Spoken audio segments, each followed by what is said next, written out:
BBC. I was doing a thing on ghost stories for them, doing a program on ghost stories for them. And I went to a party, and the girl there told me a story, and it's based on that roughly, but it's slightly changed. I've introduced the footballers and and so on and so forth, but that's where it came from.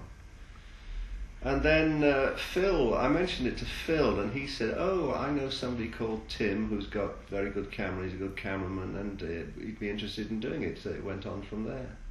First stages, what was all that like, getting all the planning together?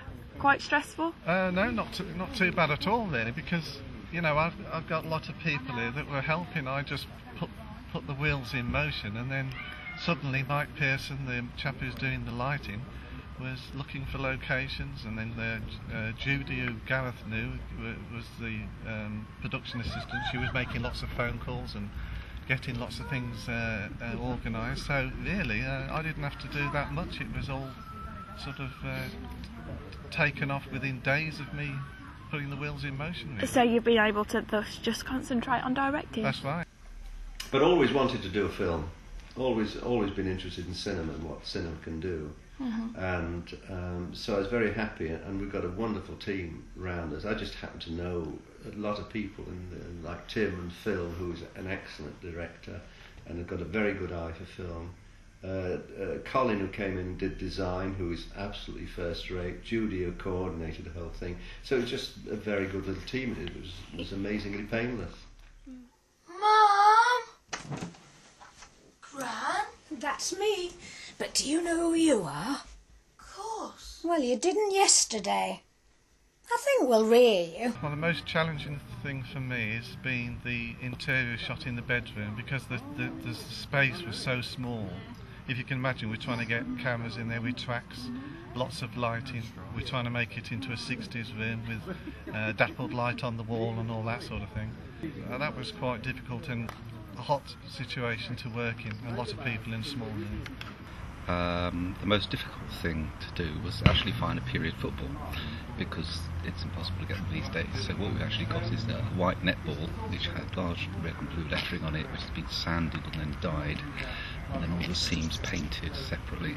And there's a notice on the lamppost which covers a neighbourhood watch poster and a sign about big lorries going. I happened to find something to cover, and I happened to find a period poster, which is a stripe poster, probably about 1930s. Well, most of the work is beforehand, actually, is making sure that everybody's got what they need and knows what they've got to do, where to be, and make sure everybody's got scripts, liaise with cameraman, just liaising with everybody, really, and millions of phone calls, talking to props people, phoning up about ancient cars, all sorts of unexpected things, buying safety pins.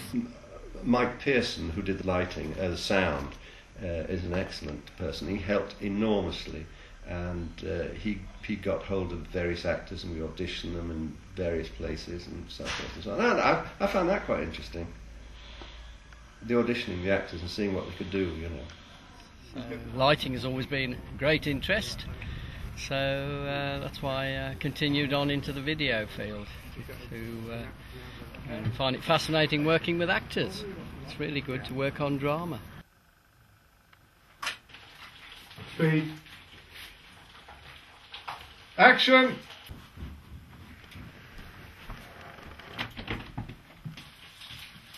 How's the patient this morning? All right. You're looking better. My role in this particular film was directing the actors, getting the actors to... That was the greatest difficulty, really, because we're under such pressure of time that there isn't time to really rehearse the actors properly. And I had to keep nipping in and saying, can you do this bit and this bit, and I want this like that, and so forth. It's just natural speech, but it's smiling... but it's got this. Come on, this won't do. This won't do. Get your togs on. All right. So it all runs. Don't pause it too much. If I was casting myself, I wouldn't have been able to choose anybody better, because I thought that they're all tremendous, very enthusiastic and natural.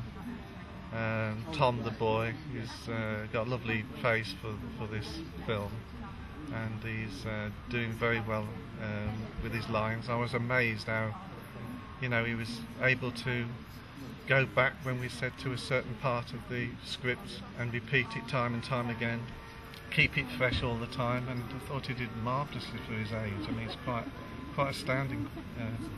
He's a bit of a star, really. And the actors have been absolutely superb, I think. I'm really impressed with the way they've contributed to it. The little boy particularly, because it's the first thing he's done. But all of them have really worked with very good tempers, concentrated, and turned in excellent performances, I think. And Estelle, of course, she's done very well. A lot of small acting in her eyes. You can really see the emotion.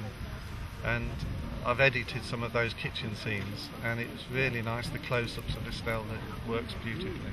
It's a dream. It's a white vest or a door. It doesn't matter, Gran. Look. Look there. Obviously there's a lot of liaising with the cameraman with this kind of thing. How's that been? Well, fine. I mean, Tim's got a short fuse, and so you have to be a little bit careful what you say. But I used to be a cameraman, and so I know what I want, if you know what I mean. So I'm trying to embark my vision of the shot, and sometimes it doesn't always work, and so you've got to sort of tread carefully and try and come to an understanding. But we've worked together on many professional programs in the past, so we have a good understanding, and he understands that I'm a bit choosy, and he is also very choosy as well and fussy, and wants to make a nice shot of each situation. I'm looking forward to seeing the finished job. I mean, Phil has edited some short clips together, and it's looking really good. So, yeah, I mean, that's the main thing I'm looking forward to. It was hard work working on it. At times not particularly enjoyable because of the pace at which we worked at. But I think it'll be very rewarding once it's all finished. The actual joy of it will be when it's completed and I look at it and see how close the vision is to the vision you have in your head. That's all it was, a dream. Look. Look there.